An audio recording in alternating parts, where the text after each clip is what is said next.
हिंदुस्तान पर मुगलों से लेकर कई शासकों ने राज किया। हिंदू राजा का शासन। अंग्रेज़ों से भी हजारों साल पहले एक हिंदू शासक ऐसे थे जिन्होंने पूरे हिंदुस्तान पर राज किया था। उस राजा के बारे में चार्ल्स एलन ने अपनी किताब Ashoka the search for India's lost emperor में जिक्र किया है। मौर्य वंश। ये शासक सम्राट अशोक थे। वह मौर्य वंश के तीसरे शासक थे। चार्ल्स एलन ने लिखा है कि उन्हें हिंदुस्तान का संस्थापक कहा जा सकता है क्योंकि उन्होंने ही भारत को एक राष्ट्र के रूप में पिरोया।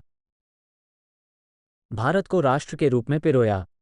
चार्ल्स एलन का कहना है कि शायद सम्राट अशोक पहले राजा थे जिन्होंने एक कल्याणकारी राज्य की स्थापना की थी। कैसे मिली राजगद्दी? सम्राट अशोक चंद्रगुप्त मौर्य के पोते थे। वह अपने दादा और चाणक्य की मदद से मगध की गद्दी पर बैठे थे। कैसे मिली पिता की विरासत? एएल बाशम ने अपनी किताब the wonder that was India में बताया है कि सम्राट अशोक के पिता बिंदुसार उन्हें पसंद नहीं करते थे। अशोक को पसंद नहीं करते थे पिता।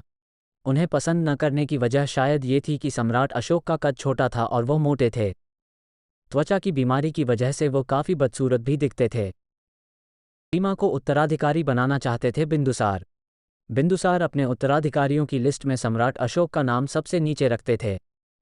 उन्होंने अशोक के बड़े भाई सुसीमा को मगध का राजा घोषित किया था। बिंदुसार की मृत्यु। एक विद्रोह के मामले में राजकुमार सुसीमा तक्षशिला गए। इस बीच राजा बिंदुसार बहुत ज़्यादा बीमार पड़ गए। कैसे राजगद्दी पर बैठे अशोक? मिर्गी का दौरा पड़ने से राजा की मृत्यु हो गई। सम्राट अशोक ने अपने भाई के वापस लौटने से पहले राजगद्दी पर हक जमा लिया।